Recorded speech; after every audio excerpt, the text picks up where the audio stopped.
All right. It is the week of January 8th, 2023, and this is the Fight Business Podcast. I'm your host, Patrick Auger, and today we've got a lot to cover, including a lot of good deal, bad deal, and good business, bad business segments, starting with Dana White making his first MMA media appearance since his altercation with his wife on New Year's Eve. White made a fair amount of comments that were lauded and praised, and some others that were lambasted and not really approved of. We'll take a look at whether or not this was the right PR move for White, the UFC and Endeavor, and the effects of his appearance and kind of talking about this openly for the long term. Then we're going to talk about Bellator re-signing AJ McKee. Was it a good deal or bad deal from both Bellator's perspective and McKee's perspective? Sounds like he's going to be around Bellator for a while. Was it the right call for him as a fighter, not testing free agency more? Was it the right call for Bellator to spend what they probably spent on re-signing someone who had some issues at 145 and is now poised to enter the 155 Grand Prix? Lots to break down there. Then we're going to do our quick hits section. And lastly, we're going to cover MMA media rights in general and the landscape of media rights and how the UFC and ESPN renewal could be in a little bit of jeopardy. Lots of things going on in the media rights world right now, particularly streaming and its profitability. I'm going to break down some examples. We need to talk about DAZN's recent numbers. And then we're going to take a look at whether or not this could affect the UFC media rights negotiation that's coming up in a couple of years. So with that in mind, we got timestamps at the bottom as always, and let's go ahead and dive right in. All right, so first thing we're going to discuss today is Dana White's first MMA media appearance since the altercation with his wife on New Year's Eve. So since we last talked about this, mainstream media has shown more of a light on this. You've had some more prominent journalists that aren't really involved in MMA speak out about the incident, call for White's resignation. It's kind of started to snowball a little bit. So I think in an effort to curb that, White did address the media, openly talk about how it was wrong what he did, that there's no excuse for it, that people should not be defending him, which is big because that was part of the criticism. Was you had a fair amount of people defending White's actions, and he said, nope, shouldn't be doing that. You should be calling me out on that. And he took ownership for the whole incident, really owned up to it in a way that we haven't seen White do in the past, depending on certain criticism, right? He's sometimes deflected, said this is an issue. He really took ownership of this in a lot of ways. He did not say that he should be punished in any way other than, oh, he's going to have to live with this for the rest of his life. And his, what will his kids think? And, he said before, people don't come back for this. And now I might have lost respect from peers and friends and colleagues in media, and that's on me. He's not taking a leave of absence. He's not doing any of that, stating that it would only hurt the fighters. If he's gone, that's going to hurt the fighters and the way things are run. That's not fair to them, which, depends how you feel, if whether or not you want to buy that as true or not. That's up to your own interpretation, but he did take some ownership here and tried to get out in front of it a little bit. The media questions, mostly softballs. The occasional hard question that came up or two, once there was any sort of pushback, they kind of balked, which isn't unexpected given some of the media that were there asking the questions. But it did warrant further criticism and further praise in some cases from media outlets regarding what happened. I know ESPN and Stephen A. Smith did a whole nother segment about it, and went a little bit harder, especially after Stephen A. Smith was quite lenient, it seemed, on him originally. But what we are here to talk about today, given that all that happened, is whether or not this was the right PR tactic, right? So if you're Endeavor, if you are the UFC, if you're Dana and you're trying to get the slap league right up and running, TBS did just push it back a week. They haven't canceled it. Looks like they are going to go through with it, and we'll see the first episode on Wednesday. But it's something where, as this has started to snowball, you had to make a call. Do you just remain silent, hope it blows over, or do you address it, try and own up to it, say, hey, a mea culpa, and let the media kind of die down about it. The way White handled this, I will say, what was a mixed result, right? Not punishing himself in some manner, not saying he's going to donate to some charity or something of that nature, and just saying, "Oh, I've got to live with this forever," but still owning it. Some good parts and some bad parts. And the interesting thing here is the way that this happened, and because it was such a candid White and different tone of White that we have not seen in a long time, I think it did its job enough in MMA media's mind. You see a couple of outlets still covering it, but a lot of the mainstream media has kind of, or MMA media rather, has kind of died down. You still have certain groups in the mainstream saying this is unacceptable. He needs to, be removed. But even that has died down a little bit, where it was kind of the hot story the week before, and now it's kind of faded. I think this mea culpa did what it was supposed to do. Again, not doing some sort of charity work or, stepping away and saying, or even just saying like, I'm working with Ari and Endeavor to figure out what may suitable, issue here or punishment. Anything like that would have helped it a little bit more. But for the most part, it kind of diffused a lot of the louder voices saying, no one's commenting on this. This is an issue. It did its job taking air out of the steam that was, hey, White needs to resign right now. Not that there aren't still people still out there clamoring that, but it definitely deflated a lot of the momentum. And that's what you want something like this to do, right? White didn't come out here and deflect and say more inflammatory things that really cause more of a stir. The most inflammatory thing he said was basically like, what is he going to do for punishment? Oh, I've got to live with this.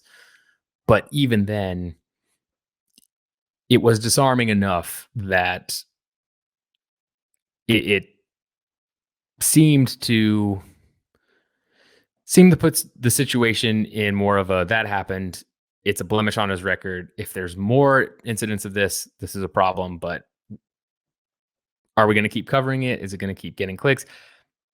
I don't know. It doesn't seem to be nearly as potent as it was a week ago. And that's what you want in this situation. You want this to be we acknowledge it, we say we're sorry, let's move on. If you're White, Endeavor, UFC, TBS, right? You want to say this sucks, but we're moving on. And in classic MMA fashion, that's how this works, right? This isn't basketball. This isn't NFL. This isn't a sport where, soccer, where you have way more eyes on it. So you can't just kind of do this mea culpa without ramifications. It's niche enough still that you can pull something like this off. And I think White did it. From a business perspective, I think they're probably in the clear. I would not be shocked if in the next 2 to 3 weeks, yes, you still have a couple of groups saying, okay, he should be removed. This is unacceptable. But for the most part, people are just shrugging and saying, whatever, that happened. It's over. And, the first UFC card of the year is coming up. You've got a big pay-per-view coming up the following weekend. That will kind of, again, speed things along from taking the focus off of White onto the fights and fighters, because it's been a while since we've had a UFC card. The sport is back, so to speak, right after its break. I would also not be shocked if you don't see Dana in the post-fight press conferences as much the next couple of events, but I really feel like it did its job and what it was supposed to do, this PR press conference. So I think this is good business for White, the UFC, and Endeavor, and TBS. We'll see how the slap league ratings go. I mean, if they end up with some strong numbers on Wednesday, then they're fine.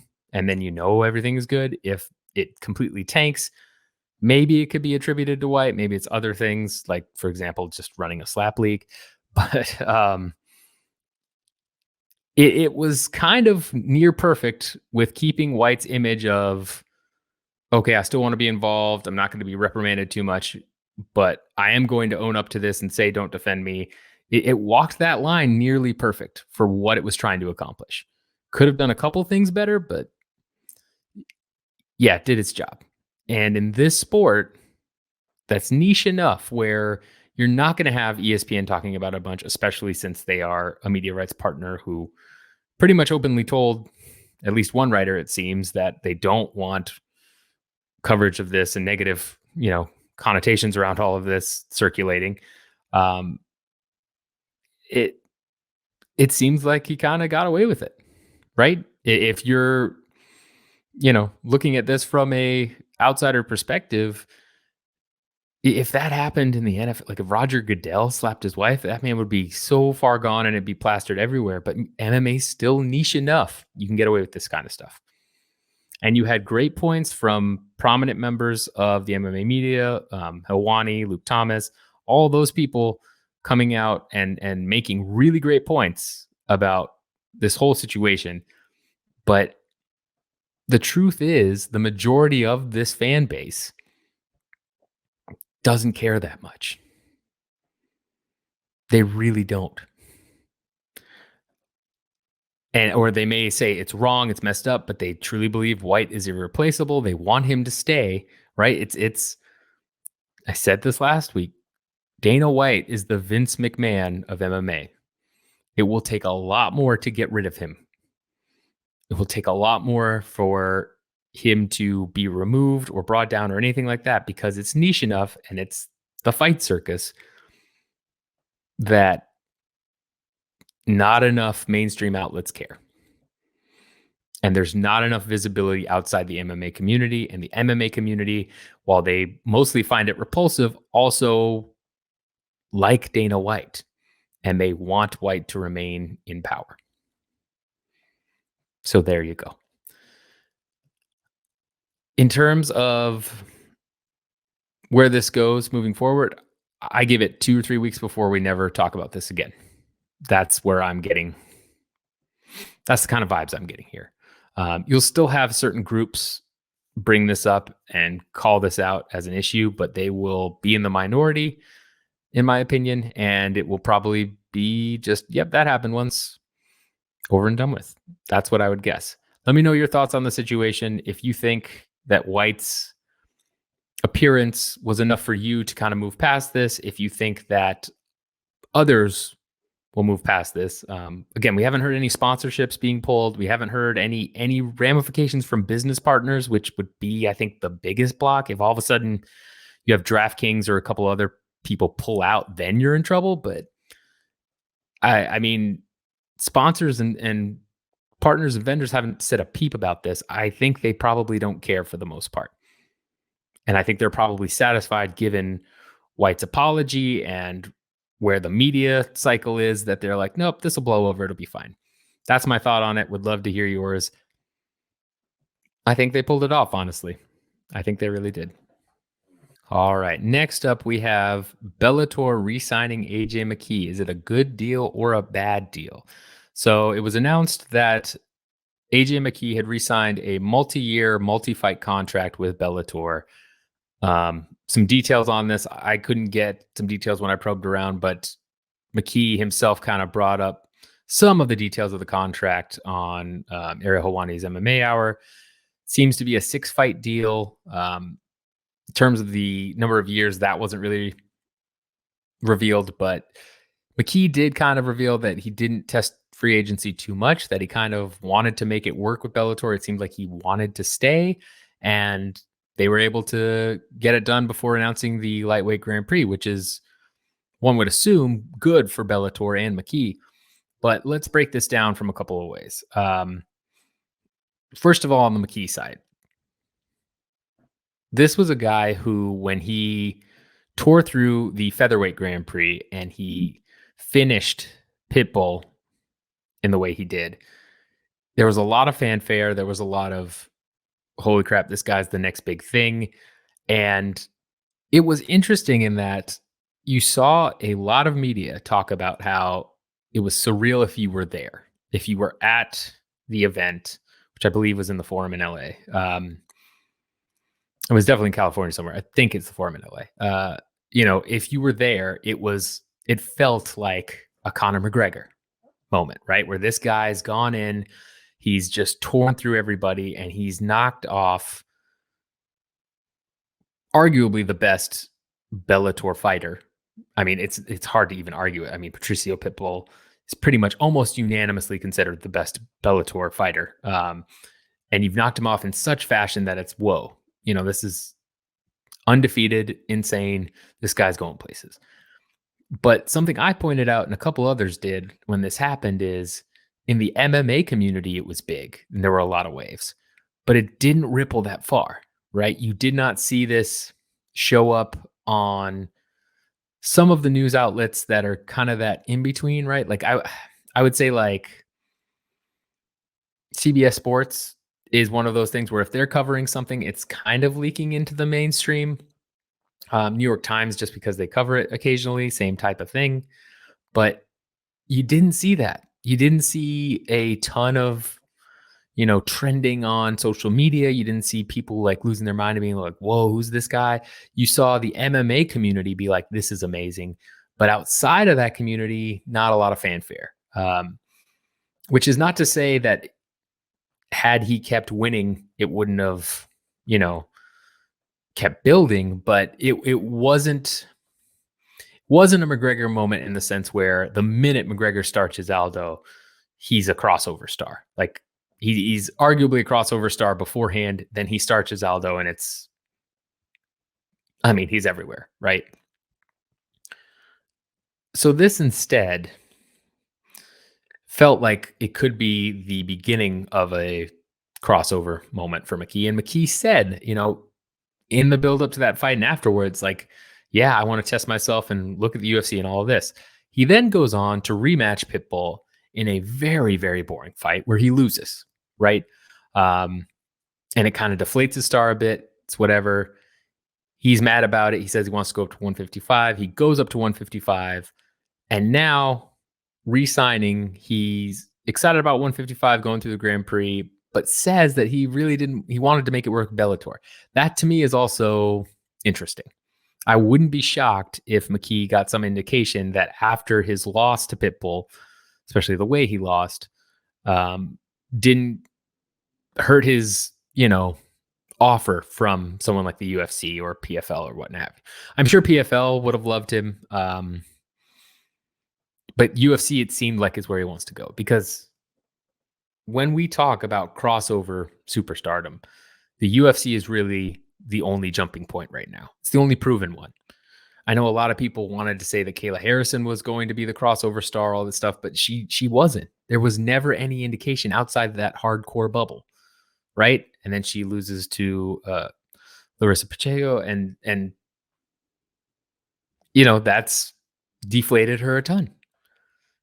Despite her being a huge free agent signing and them looking like they're going to do Nunes versus Harrison before Nunes loses to Pena,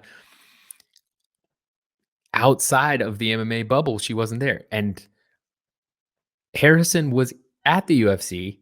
If again, nothing is 100% confirmed there, but it's easy to draw those inferences that Harrison was there in free agency to challenge Nunes should Nunes beat Pena. And because, again, that didn't really happen, it kind of deflated her. She goes back to PFL to kind of, try and build her own pay-per-view division. She didn't sell well at all headlining the 2022 pay-per-views. 10,000 buys is what we're hearing. That's not great, right? So you circle back to, why was Harrison then even looking at the UFC if she's supposedly this crossover star? It's because she's not. It's because she needed Nunes and to beat Amanda Nunes to become the next crossover star. Because think about it this way. Let's say Nunes beats Pena. Harrison goes to the UFC and then starches Nunes, right? Nunes has her performance that she had against Pena against Harrison. That catapults Harrison quite a bit. She's somebody that trained with Ronda Rousey. She's apparently got the personality and buzz already. That kind of launches her maybe into crossover stardom because the UFC is the only place right now where you can cross over, at least proven. I can't think of a single Bellator fighter that has crossed over into the mainstream except Keith Lee, who is Kevin Lee's brother. And that's because he's doing something completely different with his food stuff, right? He could not be a fighter at all. It has nothing to do with Bellator. And he could be making the ground that he's making on that. But in terms of being a crossover face of the sport, the UFC is the only place where you can do that right now. If it was going to happen with another promotion, it would have happened with McKee when he beat Patricio Pitbull. I firmly believe that because it did feel like a surreal moment. It did look and mimic so many things that happened with McGregor's rise. And yet there was just crickets from mainstream. And MMA media was, saying this is awesome, this is crazy. But MMA media also tends to get in their own head about stuff, right? They're the same people that said Harrison is going to be this massive star and McKee is going to be this massive star. And neither panned out. And it wasn't hard from an outsider looking in or a casual fan because they'd look and say, who is that guy? Where does he fight? Oh, he looks good. I mean, could he beat Conor McGregor? Could he beat so-and-so? Could Harrison beat Nunes? I mean, UFC's brand and face is too big. It is the only place that you jump into really mainstream superstardom. So McKee re-signing with Bellator, to me, I mean, he's making a lot of money. He said that, which is great for him. But that also, in my opinion, shows that he would prefer to get that guaranteed money, be in a place where he knows he'll be treated like a star.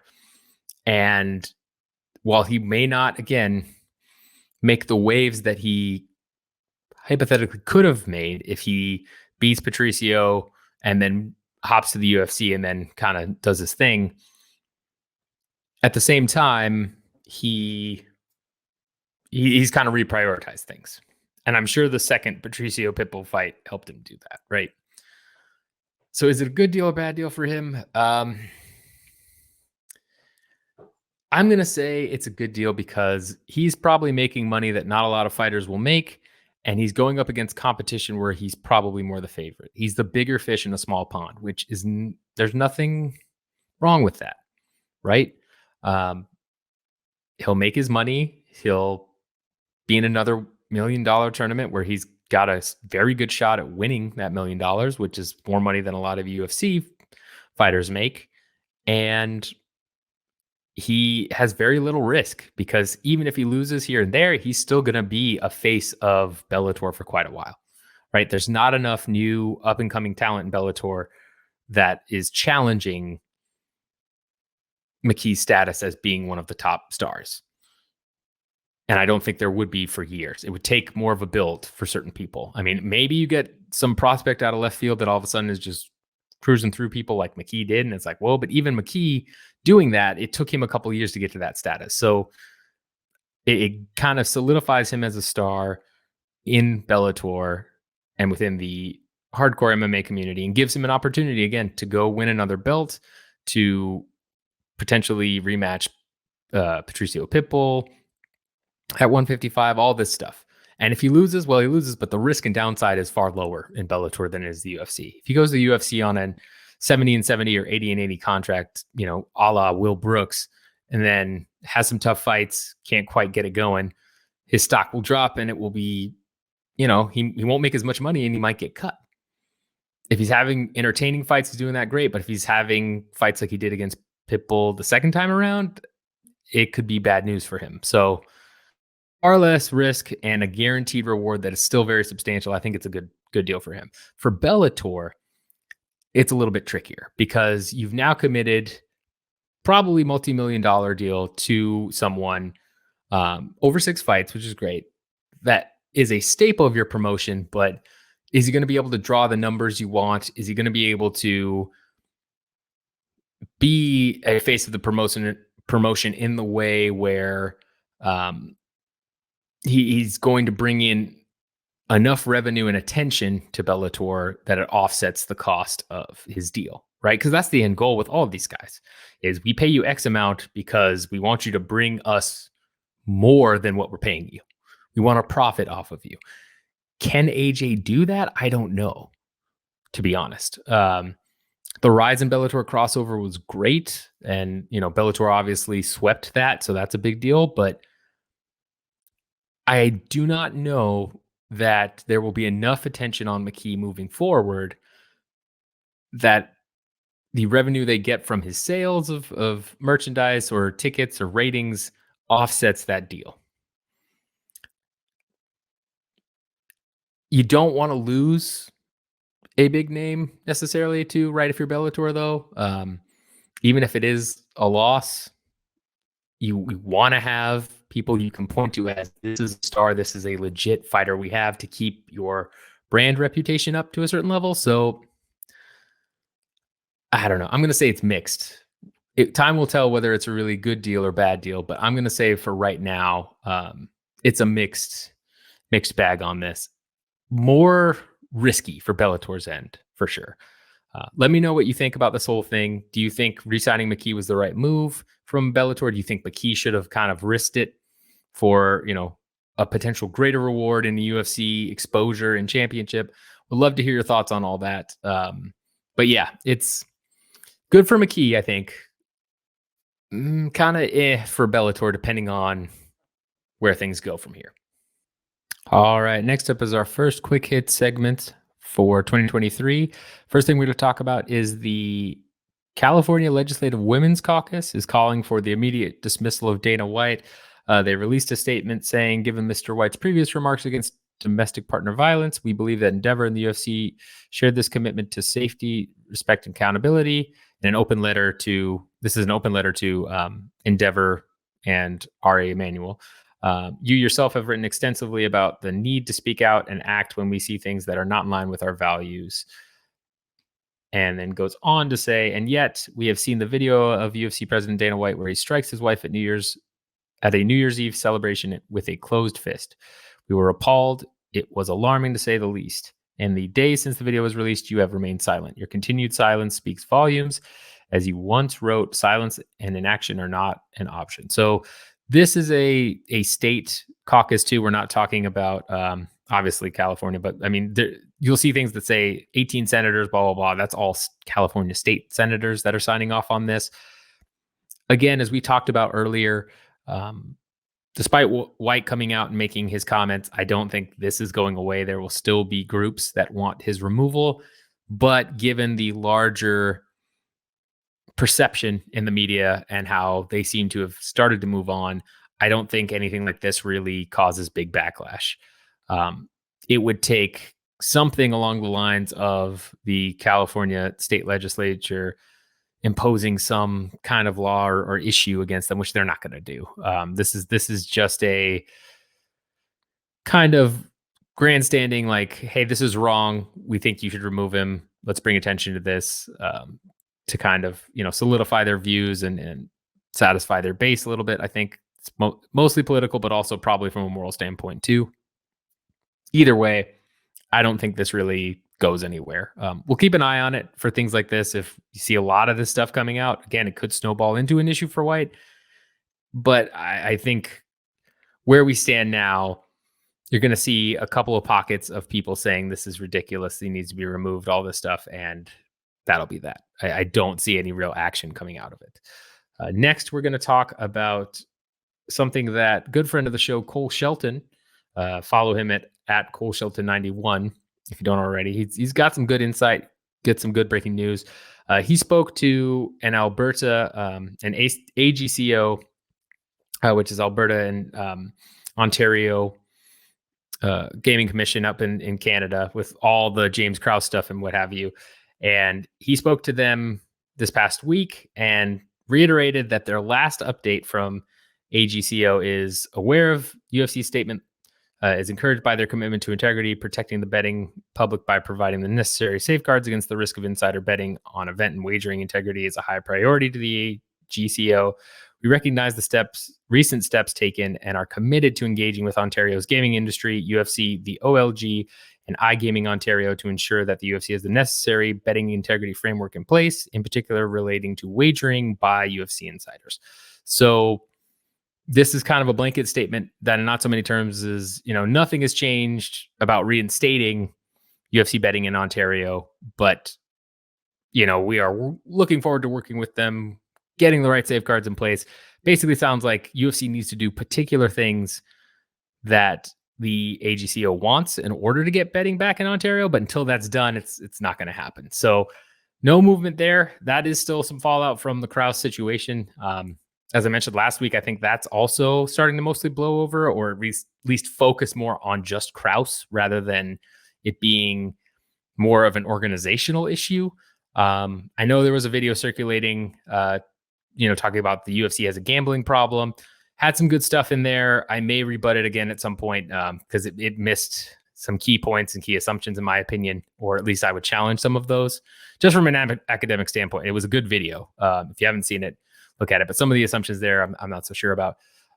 But in terms of where Ontario is reinstating UFC betting, still doesn't look like it's happening anytime soon, and not without internal changes in the UFC that I'm not sure they'll be willing to make, depending on what they are. So keep an eye on it. But sorry for all y'all living in Ontario wanting to bet on UFC fights. Can't do it as of right now.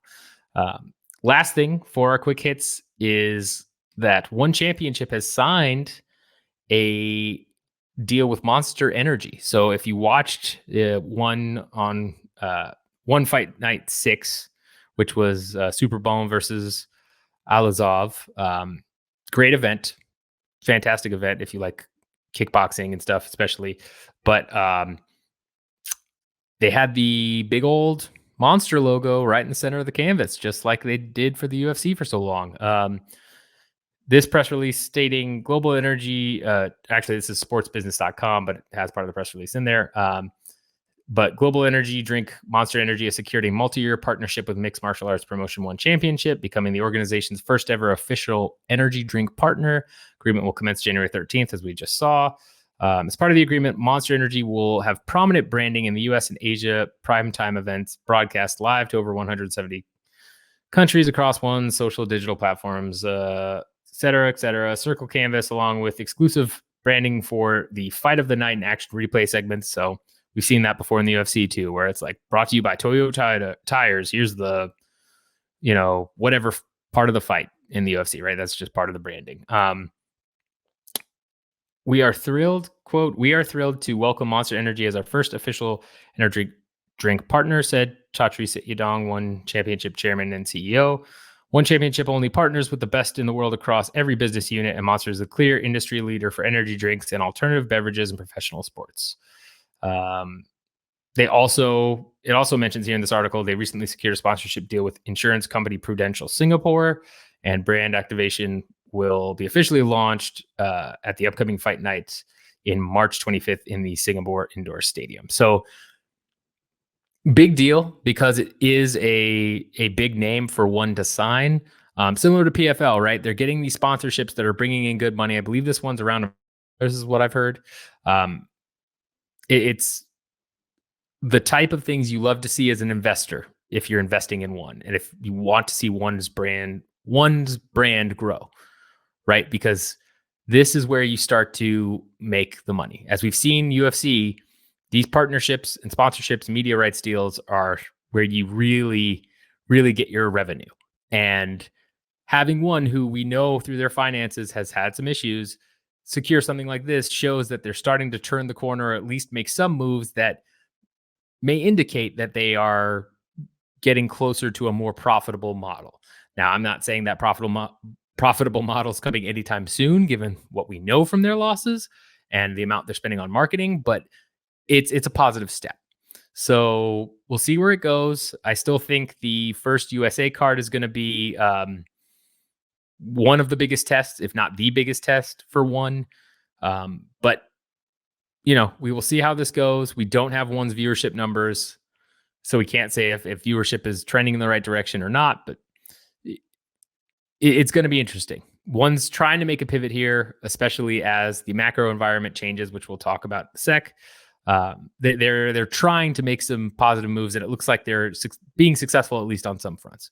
So those are the quick hits for today. Let me know if you have any questions, concerns. If I missed anything, let me know on that as well. But that's our quick hit section. All right, last segment for today, arguably the most important one, depending on what your preferences are.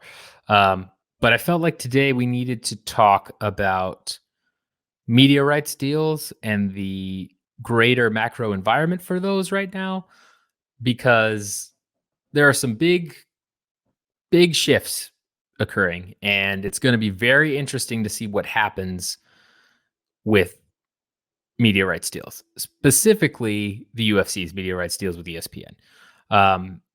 Some information that has come out over the past couple months, right, is that as of right now, streaming is not making a lot of money. I mean, most linear cable is still also not making money, but television in general is shifting. And this has been happening for a while, but it seems to have sped up quite a bit, at least based on some of the financials, where some of these media deals are great for a particular promotion, right? Like, say, UFC, or in wrestling's case, WWE, sure, AEW, all that stuff. But the entities paying for their media rights are losing a lot of money. Some examples of this, right? So I just mentioned pro wrestling, and I swear I won't be on here too long, but it's important to note is you've got Friday Night SmackDown, what is the flagship program right now for WWE. Pretty consistent viewership, around 2.4 million, viewers every week, somewhere in that range. And we are hearing, which this was talked about a month ago, but important to bring up again, and it's getting more focus again, is we're hearing that each year Fox, who is paying for these media rights, is losing more and more money. I think they lost $145 million last year. They're expected to lose $155 million this year. And that's what we call a loss leader, which loss leaders are products or services you have or that you pay for that are going to be a loss on the books, but due to the partnerships or the prestige of it or what have you, due to other synergistic effects or what you believe are other synergistic effects for your business, it's worth that being a loss so that other things can come in place to, in the greater scheme of things, lead to more money. That's kind of the gist of loss leaders. You pay knowing, okay, it's probably going to lose money. It will either turn around at some point, or it will help us make partnerships or deals that outweigh whatever we're paying for it. But in this case, as it continues to grow, at least on, Fox WWE's deal, there's a lot of speculation of, will WWE get the rights increase that they want? Because obviously they got a ton of money from Peacock and from Fox to do this deal and do these deals. And when they come up for renewal, they're going to want more. Same thing applies to the UFC, right? We've heard about the UFC renegotiating their rights in several international deals over the past couple of years. They've been very smart about it, where money was still flowing. They would go to London, have a huge show there, and then re-up their media rights deals for double what it was. Again, when Weili Zhang became champion, beating Jessica Andrade in China for the first time, almost that same day or next day, UFC goes into a discussion with China's media rights group there, ends up getting double what they had on the books before. UFC's been very strategic about this for international deals. For ESPN, we've heard that they expect to kind of double this deal or get near double this deal when the media rights come due, and that there was a lot of appetite for this. But again, all of that assumption and prediction was dependent on key assumptions about the macroeconomic environment. And if you haven't been paying attention, things are starting to fall in terms of not into global recession territory yet, but there's a lot of fear around that coming, and there's a lot of indications that things are slowing down. You've got major tech players, Amazon doing 2 rounds of layoffs, Salesforce doing layoffs, Goldman Sachs doing layoffs. Um, Almost every day, you hear about a certain, especially in the tech sector and some of these other sectors, which I think is just kind of the first domino. You hear about these layoffs and what's going on. Um, that doesn't bode well for the future. And I've talked about this last year. We've been on a crazy bull run market for so long. It has to pull back at some point. There has to be at least a correction, but more and more it looks like we're headed towards a harder landing recession. Um, when that hits, how bad it will look, we don't know, but it seems to be starting to turn that way. And when you look at Disney, right? Um, that's a whole nother bear. And before we get into Disney, even DAZN, right? Story came out from Bloomberg about DAZN in 2021. Losses widened to $2.3 billion. Operating losses were at $1.36 billion. And part of that was they were trying to go after particular rights fees, all of that, but they had loans where their interest jumped from 10% to 30%. And a ton of it was just losing money on the streaming platform. And, Len Blavatnik, the billionaire behind DAZN, right, has kind of said he's indicated in the past he kind of wants to be done with this. It's lost $6 billion since 2016. It hasn't turned the right corner, and part of the reason they've stuck around is, well, you still got the environment. We're going to get those, top soccer rights deals. We're going to try and move into U.S. sports deals, which didn't work out for them as much, but that's still what they really want to do. It's going to be interesting. Even YouTube TV and Google buying up Sunday Ticket, right? The Sunday Ticket NFL rights. That's going to be a loss leader for them, I would imagine, to get more subscriber growth so that hopefully they stay around and they can eventually turn it around. But the macroeconomic environment is starting to go against this, and money and investors are going to pull back, would be my guess. And when it comes now to Disney, they had a real rough Q4 2022. You had Bob Chapek replaced and ousted, as we mentioned last time, through kind of a Sunday night coup, so that Bob Iger was reinstated. On their Q4 earnings call, almost every analyst reduced their price outlook. So you have a target price of, which, little background there, analysts generally go in and say, you want a buy rating where I would target to buy the stock at this price. I think it's going to go up to that price. You should buy it now, etc. All of them kind of revised their look down from $130 or $120 down to $90, $80, which essentially says like, yeah, they're not going to make nearly as much money as we thought. And their forecasts and expectations for Disney was way off. A huge part of that was that while Disney Plus gained 12.1 million subscribers and they're up to 164 million total, all that, their direct to consumer or streaming unit recorded a quarterly operational loss of 1.47 billion, more than double the 630 million reported in 2021. So this is for 2022, obviously. Important note in that Q4 earnings report is this line in particular. The decrease at direct to consumer was due to higher losses at Disney Plus and, to a lesser extent, lower results at Hulu and higher losses at ESPN Plus. Now, just how I mentioned SmackDown was a loss for Fox, who is paying WWE money, which gain for them, loss for Fox. Same thing seems to be true with Disney and the UFC, where Disney is paying all this money to the UFC, all this guaranteed revenue to the UFC, and yet ESPN Plus losses are still higher than expected. That, again, gives you an indication of things start to go bad everywhere, where now you've got to cut costs. You've got to really refocus your you know, strategy to weather a storm, something like UFC rights, you're going to want them, but are you going to pay double than what you're paying now if they're already at a loss and then things get worse for you in general? Because keep in mind, a global slowdown will affect Disney parks, will affect, their linear network, TV network has already kind of dropped near off a cliff. I mean, they are hurting right now and they can still turn this around, but paying double what they're paying the UFC right now isn't going to help with that. It's only going to hurt them and hurt their prospects.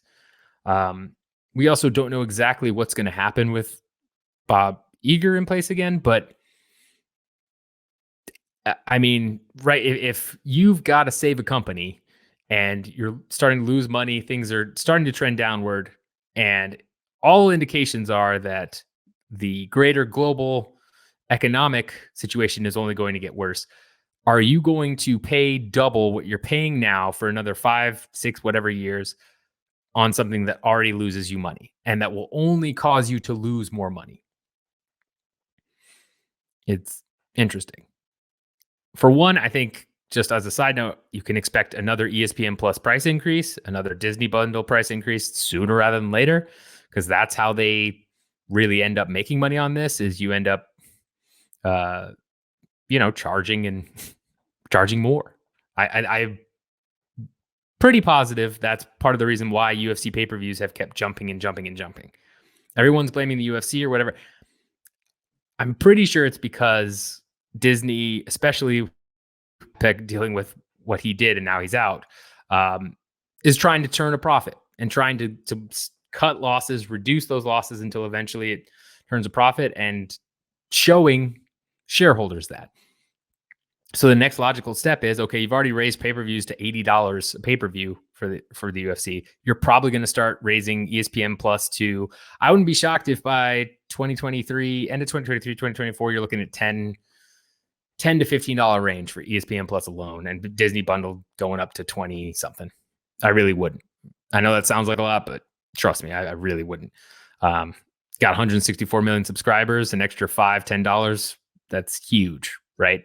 That's 1.6 billion. That offsets a ton of your that you do a $10 raise and everybody sticks around, which wouldn't happen. A lot of people would drop, but you have 164 million subscribers. You do a $10 price raise and everybody sticks around. You've now covered your operating losses and you are in the green. I mean, again, you've got to renegotiate the UFC rights deal. So you've got to kind of weigh, okay, how many people are sticking around just for the UFC? If we do have to pay double this, then we have to raise our prices to still at least cut losses, right? It becomes this whole juggling game. So the overall message here is the market for media rights is softening. It's been strong, especially live sports and live events. It's been strong for a decade now of this is what everybody wants. Netflix wants to jump into this. Amazon wants to jump into this. We've heard this over and over. I believe it is starting to soften. They'll still want it, but they won't have the same appetite to spend because that's just what happens in a downturn, right? Any economic down cycle, that's what happens. I think that's part of the reason why Vince McMahon on the WWE side is coming back and trying to sell now, is before that downturn really hits and kind of slows everything, where maybe they don't get the rights deal they want, nobody buys them, they have to, pay people a certain amount. He's trying to get a deal done to get his money and get out before things start going south. Wouldn't be shocked at all if that's why this is happening.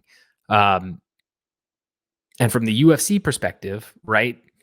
Endeavor, I know John Nash had mentioned something about Endeavor, possibly selling to the Saudis eventually, because you had that story with WWE selling to the Saudis.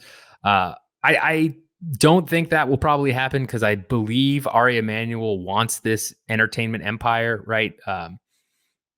The character Ari in Entourage is based off of him, which is not a one-to-one translation, but I think they probably had some of his personality traits here. And if you look on some of his old interviews, like Ari takes on the world, Ari Emanuel takes on the world stuff, like he clearly, in my opinion, wants, and this is just my opinion, he wants to build this entertainment empire and he wants to rule over it all. That's part of the reason he went in big on buying the UFC and trying to do on location and all this other stuff. So from his perspective, he wants to get the best media rights deal. He doesn't want to sell the UFC or anything like that. And you still need the UFC to churn out the necessary profit because the other business units that Ari has built, while they're getting better, they're still not, ready to kind of be on their own yet. You still need all that revenue from the UFC, which is really pumping the lifeblood through Endeavor. And yes, interest rates are rising. That's putting more pressure on Endeavor. I think only if they get back into a corner would he even consider selling the UFC. And because he has the shares, right? Him and Patrick Whitesell, and they have the controlling shares, much like Vince McMahon, WWE. I think it would take a lot for that to happen. But with the market softening, if the UFC can get any type of profit, which I'm sure they can at least get a gain, right? They're going to take it. Will ESPN have that appetite? I don't know. Because Disney has already talked about, there's been rumors for years, and I think they're only increasing now. They've talked about spinning off ESPN, right?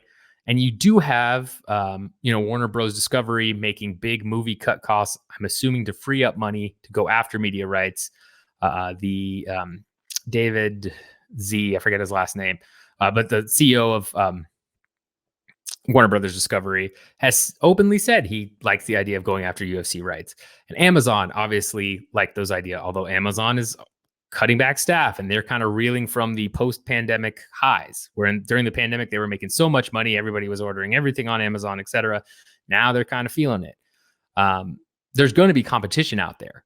The question is, will UFC and Disney have the appetite to keep the UFC? I don't know. I think the UFC will make an increase in their rights. I don't think they'll get double based on when the deal is up and where I expect the economic downturn to be. That's just bad timing, right? You can't deals up when it's up. If it's, media rights are up in a recession, well, too bad. You've got to make the best deal you can. I expect them to get an increase, but I don't think they'll get 100%. And I'm honestly torn about whether or not they'll stay with ESPN. I know John Orland from Sports Business Journal thought they'd get a deal done. Lots of people are saying it makes sense for them to keep the deal. And it's true that ESPN Plus has really experienced a huge amount of growth because of the UFC. And if you take that away, how much does that hurt ESPN Plus? I'm sure they're crunching the numbers there. It might be worth eating some of the extra cost and then raising prices. But I don't know. It's a very interesting time. And obviously, Disney and ESPN weren't super thrilled about pay-per-view numbers this past year, which weren't that great. I know there's been a couple of, again, false numbers out there about Adesanya pay-per-views. We don't know any of the pay-per-views other than Oliveira and Gaethje were 400,000-ish and was the highest of the year up until that point. So you'll see other people say like, oh, Adesanya made 500 here. They're just, again, pulling numbers out of their ass. They're completely wrong. Ignore them. You need to ignore them. It's getting to the point where people are getting better at hiding and making it seem like they know what they're talking about. And it's just like, nope, this is easily false, right? Still happening, which is infuriating. But regardless, it's just a scenario where I don't know that UFC re-ups with ESPN. Given all the troubles Disney has had, given the rumors of ESPN being spun off, which have only intensified, and I truly believe that's what Disney wants to do, is sell off ESPN as a unit. UFC might stay with ESPN if they, are bought by somebody else and that person wants, UFC rights. That makes sense, but Disney might be out of it then, right? And if Disney keeps ESPN, how much are they willing to cut? Because it's clear as of right now, ESPN is part of the loss leader. It's something that is an iconic brand. I don't think it's going away, but we saw, during the decline of television rights where we saw all those ESPN people laid off. I think you're going to see more of that. I think you're going to see more cost cutting measures. And one of those measures might be like, look, we got ESPN Plus, but it's losing us too much money. Sorry, UFC's got to go. And we'll still end up saving a fair amount of cash because we're not paying these crazy rights deals. I'm sure they're talking about it internally right now, even though it's not up for another year. So, right?